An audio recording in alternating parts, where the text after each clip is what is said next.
really got into producing because stuff was stale at the time when I started making beats. Like I came in just as a DJ and hosting tapes and stuff. And what? You know, like the stuff with Gucci. Yeah, You know, like right. we did Chicken Talk. I did Dro's first tape. I still got that Dro. Yellow Wolf. You know what I'm saying? His first big project. Freddie Gibbs. There's a bunch of people. You know what I'm saying? But at a certain time, like I think it was the year I did Pills 4180 tape. You know, like the tape that really jumped him off.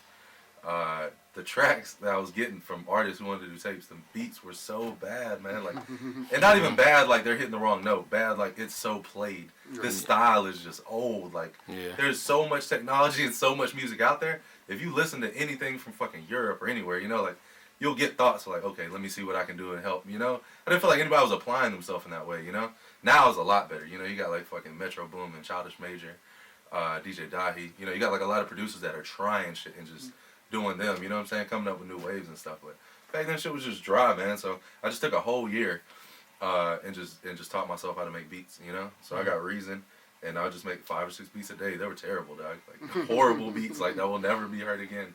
But I just did them for a year, and I knew, like, I was like, if I do this shit for a year, at a year, I feel like I'll know whether this is it or not, you know.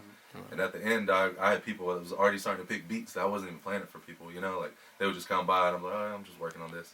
Oh man, that shit's whatever, you know. So people would start getting beats like that, and then after a year, I was like, all right, man, let me go and play people, see what they think, you know. And people were super fucking with it, you know. I'm still bugging off your transformation because I was fucking with you all the way back then when you was doing, like, you was just a mixtape DJ and doing the mixtape, though, to see where you grew from there and come through now. That shit's crazy. Yeah, man, I feel like I'm kind of part of the generation that fucks with everything, dog. You know, like generations before us were still kind of segregated in a certain extent, whether it be musically, geographically, whatever, you know. But now everything is so widely available and everybody's so close and interconnected, man. I feel like me, like I said, me, the Metro Boomers and people like that, we represent a generation that just fuck with everything, dog. So I just want to reflect that in the music. That's how I can go from doing a Chicken Talk with the most hood street, whatever, you know, and then do this Indeed Face album that's just the most fucking pop, fun, cool, you know what I'm saying, different funky thing. I feel like every project I just look at as its own thing, you know? Like each project I'm like, let me create a sound just for this and just see where it goes, you know? Just about experimentation, man. So I'm happy to see that's where it's at now, you know? Speaking on your band, where did you meet your band?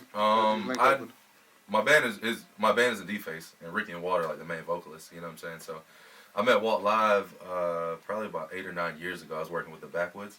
You ever heard the Backwoods? Yeah, I heard that actually. Yeah, I remember that. Yeah, I was over there messing with them because they signed to Dallas Austin. So that was like the first studio. That and Grand Hustle was like the first studios I really cut my teeth in, just hanging around and being a fly on the wall, you know, like just seeing what these little different things do and all this, you know. But I met Walt there. He was doing some production with the group or just getting his feet wet in that, you know. And me and him just kept in contact, and I started managing him just as a producer after that whole situation kind of blew up. And he ended up doing like God in the Building for Killer Mike, Hold Up for Player Circle, which was like the first 2 Chainz record, you know what I'm saying, and all that. So we were pretty cool. Then he went back to school, or he went back to Mobile because he's from Mobile. He came back about like 2 or 3 years later, and like I think it was like the first couple weeks he was back, me and him linked back up. We hadn't really talked, but we linked back up, and he came up to the house and we vibed on something because I wasn't even making beats when I was messing with him. Like I would just come over and watch him, and we would go to studio sessions and shit, you know.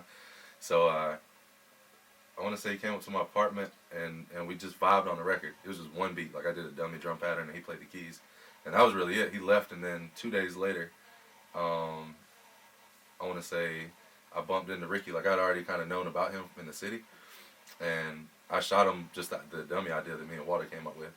And he happened to live on the street with his bass player, so he walked down to the bass player's house, and him and the bass player played on it. And the record ended up being Lucy Says Hi off the Ashtray. It's an instrumental project we put out about 3.5 years ago. It was like the first song on there. And it was just, like, when I heard it back, I was like, dog, this is the wave. I don't even know what, because I always used to think, like, yo, I just want anybody to play live instruments on my shit. Like, as soon as I get a live guitarist, I'm good. And then you, like, hear some guitars on the track, and you're like, damn, you got to, like, pick the part you want to use and figure out where you're going to put it and EQ it. And it's like you're making your own samples. I didn't grasp that part yet. You know, like, you take for granted, like, being able to sample off a record. That's 15 or hundreds of years of experience for each player on that record, plus the mix and plus the mastering. Like, it's a perfectly made piece of music when you sample. Like, when you're just tracking shit in with different instrument players and shit, like, you're making the sample by part, you know? So I had to learn that part, but even just the very first thing they played, man, because they just played over the whole thing. They didn't sequence it or nothing. They both just played one long tape, And I heard it, and I was like, I don't want to change nothing. Yeah. I don't want to edit this. I don't want to put a hook. I don't want to do nothing. This is gonna come out exactly like how it sounds, you know. And we put it out, dog. Everybody loves that song, you know. Like when people hit me up, like, "Yo, Lucy says hi," you know. So that let me know, like, all right, this is the squad right here, you know. So we just been working, and after those sessions, Ricky and Walt would just stay after the sessions because we would go in for like 15 hours a day, and they would just stay after and just vibe. And finally one day they were like, "Yo, we've just been vibing on some songs and playing like 6 records." I was like, "Yeah, this shit sounds different. Like it doesn't sound like the new album, but I knew it was like, shit. Let's just put it out. Why don't y'all be a group, you know?" We put out an EP, then we put out another project, and we just been shooting videos and doing stuff ever since, you know. Just been kind of building up. But like you said, you got that band that you're dealing with. Is there any other artists outside of the band that you got like under your wing, or that you've just been focusing on working with right now? The main artist has been Scotty ATL. Like I'm executive producer on all his projects and stuff like that. And we linked up about 4 years ago, like right around the time we really formed 5 Points, which is my production crew. We linked up with him. I met him over at Block Studio. He was rapping and just trying to get in where he fit in. You know, I could tell the beats he was rapping on weren't really inspiring. So I could tell he wasn't rapping inspired, you know, but I liked the tone of his voice. I was like, I like that tone. And I've been looking for a rapper to work with. So we got together and did Summer Dreams like a year or two later. And that shit made like Spin's top like mixtapes of the year and all this shit, you know, like all these accolades and shit. So I was like, all right, let's just keep building, you know. And his work ethic is crazy. Like, his grind level exceeds mine. I feel like that's the only kind of artist I want to work with, like, because I work super hard. So if I can find somebody that works harder than me, you're gonna have a champion. I'm a champion in your shit, you know. So Scotty's always been working, man. I just continue pushing this shit, you know, like helping him get features, helping him with his flows, helping him with everything, you know. Like he's still learning on his own, but I feel like he takes direction well and takes certain things and then he'll go with it, you know. If I tell him something, he'll take a little bit of what I said and just run with that shit, you know. So he's one of the main artists we've been working with. We just put out Spaghetti Junction a couple months ago, and that's doing real well. We just did like a little deal with him and B.O.B. and No Genre. So about to see how it goes, you know. But working with him, we got a new album coming out with S.L. Jones called Cuz. He's an artist from Little Rock. He's super tight, man. And the album is like extra wavy, like definitely on weird shit, but it's knocking and it's got like real cool vibes and shit, you know. But we got that. I got a couple people out South Carolina I'm fucking with. Rock and Yella. These young cats, they got a song called Wide Open that's starting to pick up. And Stadium P, he's another artist that we got that's coming out in February. We got a whole project coming out on him. So just a bunch of stuff like that, working with like a lot of female artists and different things, just trying to stretch out and really collaborate and work with different people, you know, like we're working with like Ryan Hemsworth, Kick Rocks. We're just in the studio with this band called Waves. They're like super dope and pretty big. So we're just out there trying to stretch it out, man, you know, just trying to see what we can do. You was talking earlier about your production company, 5 Points. How did that come about? How did you come up with the name? Well, once we started vibing, me, Ricky, and Walt started vibing and realizing like, all right, this sounds pretty cool. I was like, man, we gotta think of a name for it, you know. And the 5 Point shit just kind of came to me because just walking around Little Five, we got an area, and in most cities they got a place called 5 Point.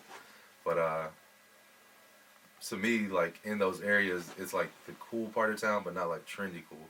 Like people are trying to fit in cool. It's like people are just who they are, and you being super original and you makes you cool. Like you don't have to look like the next person, sound like the next person to be cool or no shit like that. So I feel like our music embodies that. You know, like there's nothing that we're trying to be like. There's nothing that we're trying to like. There's nobody we're trying to be like, but we have a lot of influences and stuff like that. You know, and I feel like appreciating everybody for their own individuality is what makes the group so strong.